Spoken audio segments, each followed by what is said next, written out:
Today we are working Psalm 31. In Psalm magic, traditionally Psalm 31 is used for tolerance, to escape scandal, to end distress, and also to end gossip. Today I'm going to use Psalm 31 to find resolution in a crisis. So if you're having any kind of crisis, you can come to Psalm 31 to find resolution. The way we work psalm magic is very simple, easy, and effective. We take the psalm that we're working and we speak it out loud once all the way through without stopping. This is known as an incantation. After we've finished that incantation, step 2 is that we go through the entire psalm once again, taking it verse by verse and contemplating any inner occult meanings behind the words that we seem to find. And we do our best to apply what we find to the situation at hand. And it's just this work of digging and searching, finding, applying these seeds of wisdom that we find in there, these magic seeds. In effect, what we're doing is taking those magic seeds and planting them in the fertile grounds of our mind, where they take root, they grow, they blossom forth, and they bear fruit after their kind. And that's exactly what you and I are going to do together right now with Psalm 31. In thee, O Lord, do I put my trust. Let me never be ashamed. Deliver me in thy righteousness. Bow down thine ear to me. Deliver me speedily. Be thou my strong rock, for an house of defense to save me. For thou art my rock and my fortress. Therefore thy name's sake lead me and guide me. Pull me out of the net that they have laid privily for me. For thou art my strength. Into thine hand I commit my spirit. Thou hast redeemed me, O Lord God of truth. I have hated them that regard lying vanities, but I trust in the Lord. I will be glad and rejoice in thy mercy, for thou hast considered my trouble. Thou hast known my soul in adversities, and thou hast not shut me up in the hand of the enemy. Thou hast set my feet in a large room. Have mercy upon me, O Lord, for I am in trouble. Mine eye is consumed with grief, yea, my soul and my belly. For my life is spent with grief, and my years with sighing. My strength faileth because of mine iniquity, and my bones are consumed. I was a reproach among all mine enemies, but especially among my neighbors, and a fear to mine acquaintance. They that did see me without fled from me. I am forgotten as a dead man out of mind. I am like a broken vessel. For I have heard the slander of many. Fear was on every side while they took counsel together against me. They devised to take away my life. But I trusted in thee, O Lord. I said, thou art my God. My times are in thy hand. Deliver me from the hand of mine enemies and from them that persecute me. Make thy face to shine upon thy servant. Save me for thy mercy's sake. Let me be not ashamed, O Lord, for I have called upon thee. Let the wicked be ashamed, and let them be silent in the grave. Let the lying lips be put to silence, which speak grievous things proudly and contemptuously against the righteous. O how great is thy goodness, which thou hast laid up for them that fear thee, which thou hast wrought for them that trust in thee before the sons of men. Thou shalt hide them in the secret of thy presence from the pride of man. Thou shalt keep them secretly in a pavilion from the strife of tongues. Blessed be the Lord, for he hath showed me his marvelous kindness in a strong city. For I said in my haste, I am cut off from before thine eyes. Nevertheless, thou heardest the voice of my supplications when I cried unto thee. O love the Lord, all ye his saints. For the Lord preserveth the faithful, and plentifully rewardeth the proud doer. Be of good courage, and he shall strengthen your heart, all ye that hope in the Lord. Starting off with, in thee, O Lord, do I put my trust. Let me never be ashamed. Deliver me in thy righteousness. The Lord is the tetragrammaton, Yud He Vav He, That's representative in Psalm magic to the one power, the one source, the one force in all the universe. Nothing can go up against this force. There is none other. There aren't 2 powers, 3 powers, 7 powers. There is but one power. Anything that looks like a combination of powers or multitudes of powers or powers that can war against one another are part of an illusion of separation, because the Lord represents that which is one, the force, the one force. So when we are orienting toward this force, we know that nothing can go up against it. And since nothing can go up against it, anything that force is for, nothing can be against. And that force is for us, because that force is our Creator. In Thee, O Lord, do I put my trust. So you don't want to trust in your own separate strength. You don't want to trust in your own abilities to be clever and conniving and all of that. Those things can be used by the Lord, but you want to put all of your faith in the one power, because that's the only force there is, and therefore, since that's the only force there is, that's the only way that you can be successful. Let me never be ashamed. Deliver me in thy righteousness. Shame in the ancient Near East, where this comes from, was a much more profound thing than what we think of as being ashamed these days. Being ashamed in that culture was as good as being put to death. It was being ostracized. It was being completely set apart. Think of that hanged man card in the tarot. That's being ashamed in that old understanding. So we're saying, let me never be ashamed. Let me never be ostracized. Let me never feel separate. Deliver me in thy righteousness. Infinite truth is who we're calling upon here. That's God's name in this psalm. Infinite truth, infinite mercy. Sphere number 4, Hesed. Deliver me in thy righteousness. So we recognize that the source of who we are is righteousness. What is righteousness? That which is right, that which is true, the truth. Deliver me in your truth is another way of saying that. Bow down thine ear to me, deliver me speedily. So, of course, that's a poetic gesture. That's an image that the infinite is bowing down its ear to hear you. But it doesn't need to bow down anything because it hears you completely. It knows all, hears all, is all. Deliver me speedily. There's urgency here. We feel like we're in a crisis. I need you to help me quickly. That's okay for us to say, but God doesn't need us to remind God what's happening and what needs to happen. Because when we say speedily, after we've said, I put all my trust in thee, we're demonstrating that we didn't put all of our trust in the infinite, because we're telling the infinite what to do. Be thou my strong rock for an house of defense to save me. That's who the infinite is to us. That's what the infinite is to us, the strong rock. If you think that you're on shaky ground, if you really feel like you're in a crisis where you don't know which way the wind is going to blow, you don't know if something's going to swallow you up, you don't know what's going to happen, the infinite is like a strong, big rock, huge rock, like the rock of Gibraltar, that you can just stand on and know nothing can shake it. You want your faith to be the same substance as the rock that you're calling upon. Therefore, for thy name's sake, lead me and guide me. This is a very smart thing to ask, because the infinite can only do for us what it can do through us. So lead me, guide me. Show me what I'm supposed to do, show me what I'm supposed to say, and show me when I'm supposed to stay silent, and show me when I'm supposed to do nothing. Pull me out of the net that they have laid privily for me, for thou art my strength. The they can be the people out there that you're having the crisis with. It can be the different circumstances of the crisis, and it can definitely be all of the parts of your own mind that have set this up for you. Because we have that part of our mind that we call the ego that is set to self-destruct.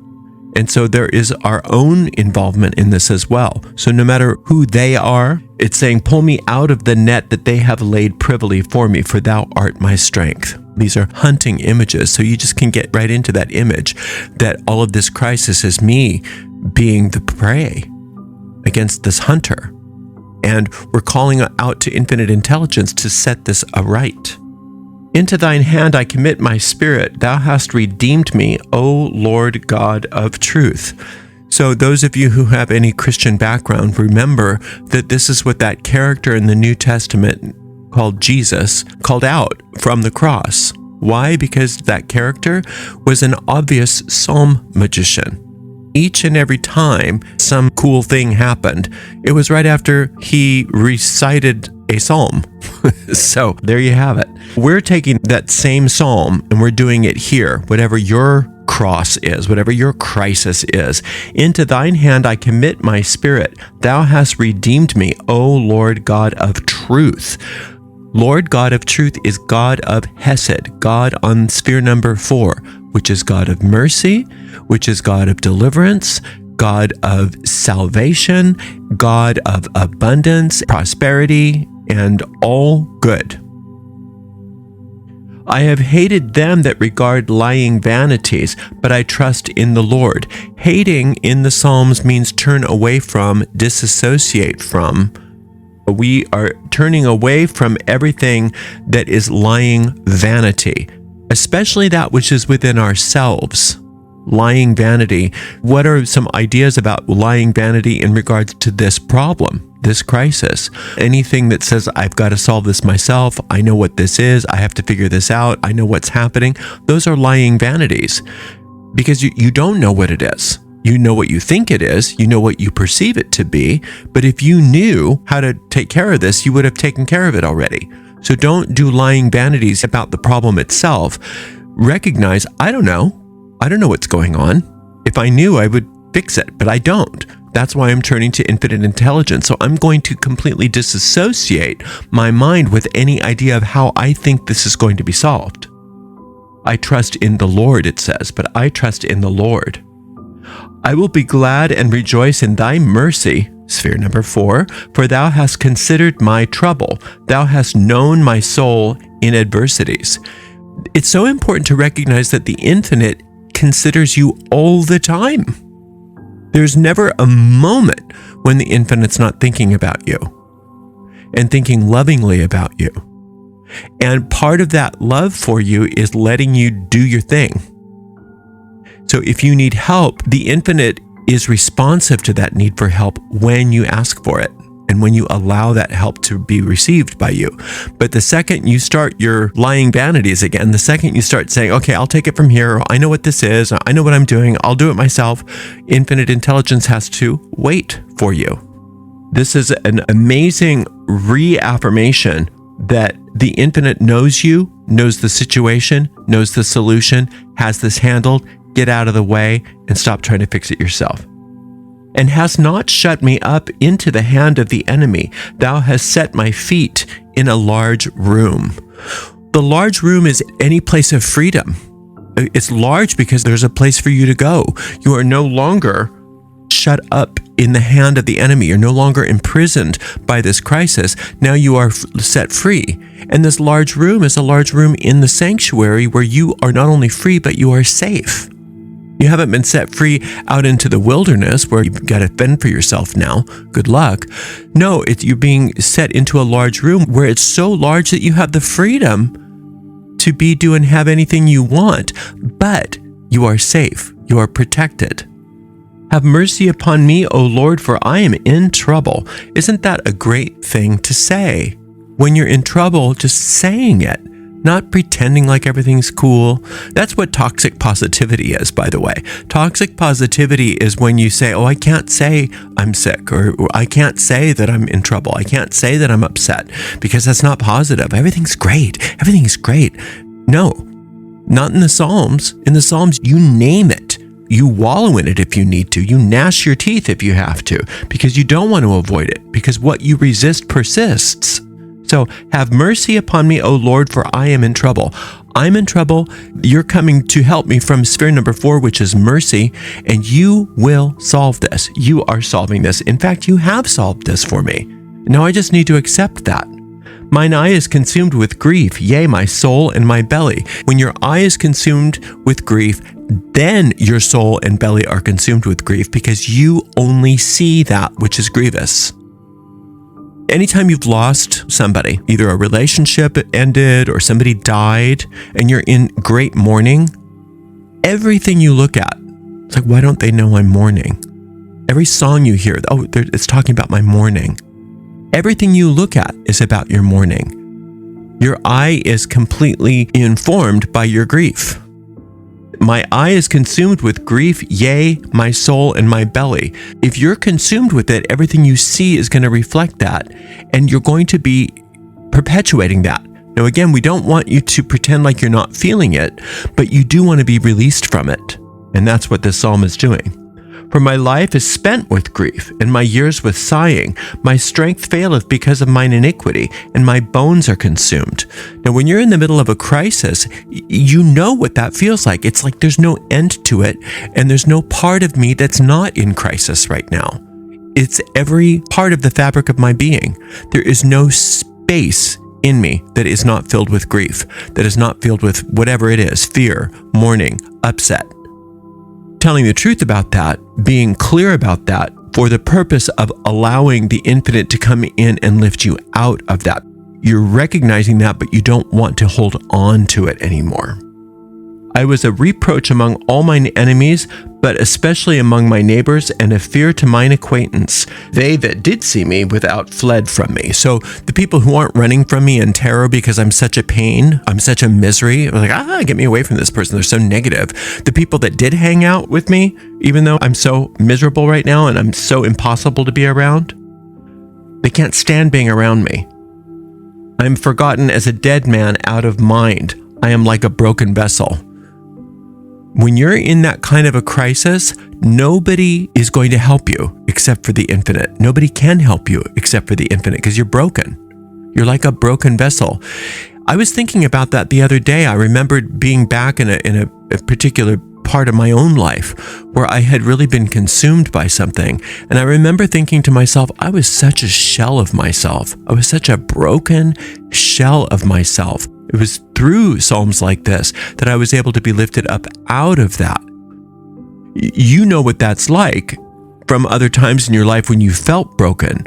Now, when you're in the middle of a crisis, you may or may not feel this broken. If you recognize that you are like a broken vessel when you're in the middle of a crisis, it helps you to realize I can't fix it all by myself. If I could, I would. If I knew how, I would have done it. For I have heard the slander of many. Fear was on every side. While they took counsel together against me, they devised to take away my life. Now, if you're coming to this psalm because of gossip or because of a whisper campaign or conspiracy, that kind of thing, this is speaking directly to that situation. But when it's just a general crisis that isn't that, this is what's going on in your mind. And it is either way, by the way, even if there are people that are gossiping about you, that gossip also has its counterpart in our own mind. Those ego thought forms, those heathen type thought forms, errant thought forms, do slander us, do think ill of us, do want our destruction. The phone call is coming from inside the house very frequently.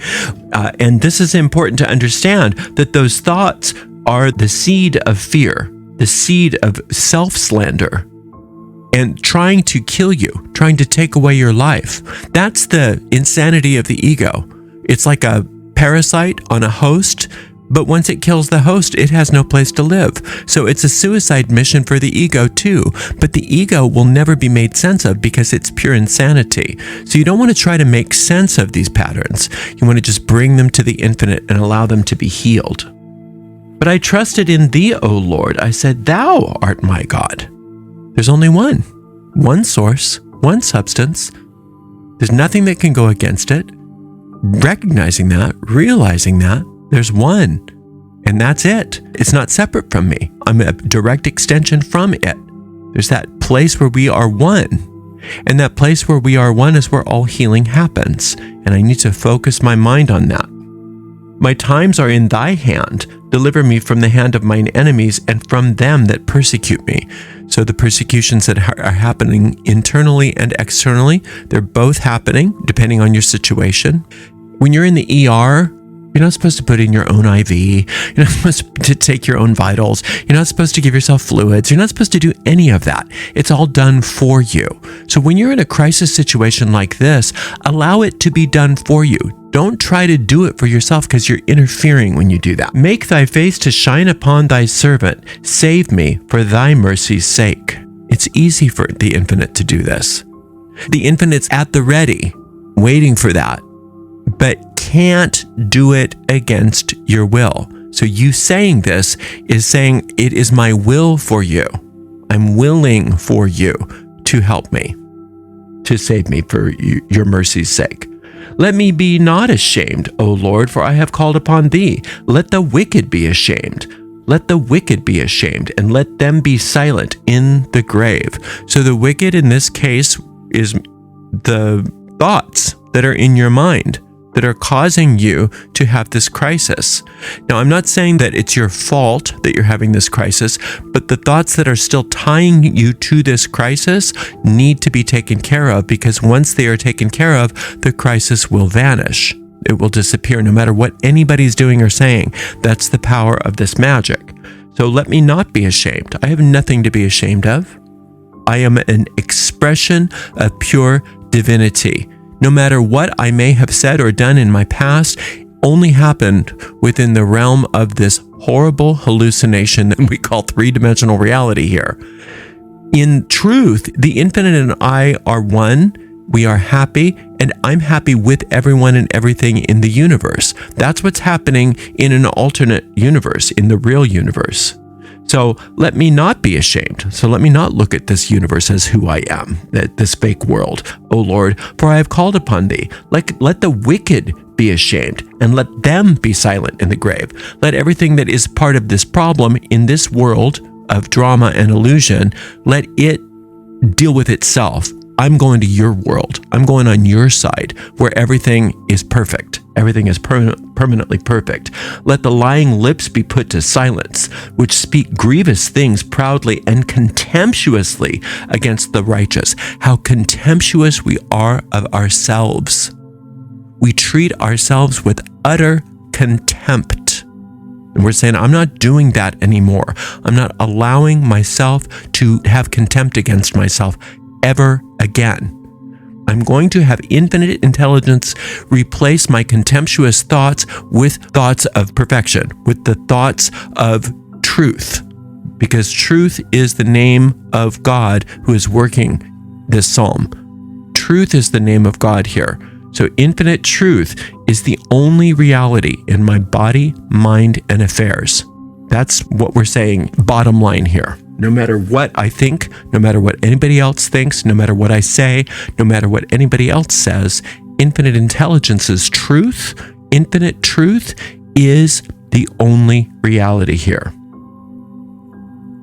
Oh, how great is thy goodness, which thou hast laid up for them that fear thee, which thou hast wrought for them that trust in thee before the sons of men.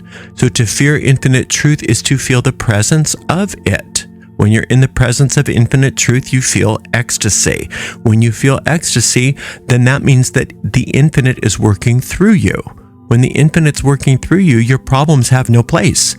They have no substance. They can't continue. The crisis is over. So the fear of the Lord here is everything, because we understand what the fear of the Lord means. When you have the fear of God, you have nothing to fear in the world.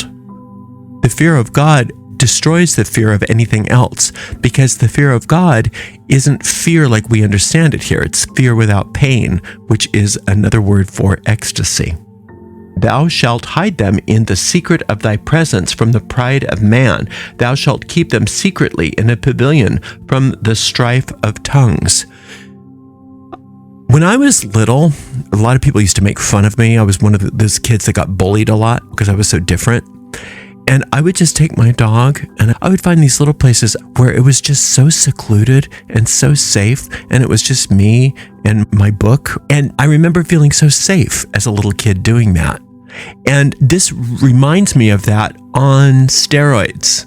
the infinite is going to put you in a safe place, totally safe and protected from anything that this crisis is representing for you. There's no part of this crisis that can touch you because you've been put in a very safe place, free of all strife, free of all trouble. Blessed be the Lord, for he hath showed me his marvelous kindness in a strong city. A strong city is Zion. Where is Zion? That is the meeting place of you and infinite intelligence. That's that middle ground, that middle world. And that middle world is where you and infinite become one. Ultimately, there's no place where you start and the infinite stops because you're an extension of light right from the infinite. But we don't experience it that way in this world. And when we start to find those places in our minds where we are at one with the infinite, that is the strong city. And that's where you are shown the marvelous kindness, that marvelous mercy from sphere number 4. Because when you and the infinite are one, when you meet infinite truth, right where you are one, it's instantaneous. The blessings come to you immediately. There's no time, there's no space, there's no distance. It's there, it's done. For I said in my haste, I am cut off from before thine eyes. Nevertheless, thou heardest the voice of my supplications when I cried unto thee. That's the power of the infinite. See, the infinite, like I said, can't go against your free will. So when you say, oh, there is no God, or nothing's ever working for me, and this isn't going to work, and you start going on and on about these laws that you make up, the infinite has to honor those laws. It can't come in and say, no, that's not true. Even though it's not true, you have the freedom to think that way. You have the freedom to create that experience for yourself if you want to. So in my haste, when I said things that cut me off from your eyes, you can't cut yourself off from God's eyes ultimately because God always sees you. But when the eye of the Lord is upon you, that simply means that you're experiencing the ecstasy. You're experiencing the fear of God. You're experiencing the presence of God. So when in your haste you say things that are untrue, you are basically cutting yourself off from the presence of God. Nevertheless, it says, thou heardest the voice of my supplications. Even in those times when you are cutting yourself off from help and you say something that says, oh, but please help me, the infinite still hears you. It's just the slightest little willingness is all that it takes. You don't have to be perfect at this. The slightest little grain of willingness on your part is all that it takes. Love the Lord, all ye his saints, for the Lord preserveth the faithful, and plentifully reward the proud doer. Proud doer in this sense is not talking about pride of the ego. It's talking about you should be proud as a child of the infinite. You should be proud as a soul. You have every reason to think highly of yourself because you were created perfect. God didn't create junk when God created you. And so you have every reason to have high self-esteem because you were created perfect. All of these crises, all of these problems, all of this nonsense that you say about yourself, these negative self-images, this low self-esteem, all of this negative self-talk, all of that stuff doesn't matter to God. It doesn't have any power over anything other than your experience. God doesn't want you to experience those things, but will allow you to experience those things out of love for you because you have the freedom to. So he will plentifully reward you once you understand that that's your inheritance, because you, in this sense, are one of the saints. Remember, the saints are the things that are the thought forms of God. The thought forms of God. You are a thought form of God. So ultimately, you are a saint. But then also within your own experience, within your own mind, there are saintly thought forms there to help you as well. So the most important thing to remember is that you don't have any reason to have a bad self-image. You have nothing to be ashamed of. You have no reason to feel bad about yourself just because you have problems, just because you make mistakes, just because things happen to you. You were created perfect. Be of good courage, and he shall strengthen your heart. All ye that hope in the Lord. Having faith in the Lord is what hope is. So faith that this is working, be of good courage, and strengthen your heart. Just know this is working. And if it doesn't work today, you're going to come back and do it again tomorrow. And then you'll do it again the next day until you get that sense of peace and certainty that all is working out. And once you get that sense of peace and certainty that all is working out, then you know your spell has been cast and you don't have to worry about a thing because the crisis is over and you can move on to something else. Thank you so very much for spending some time with me today. Until next time, blessed be.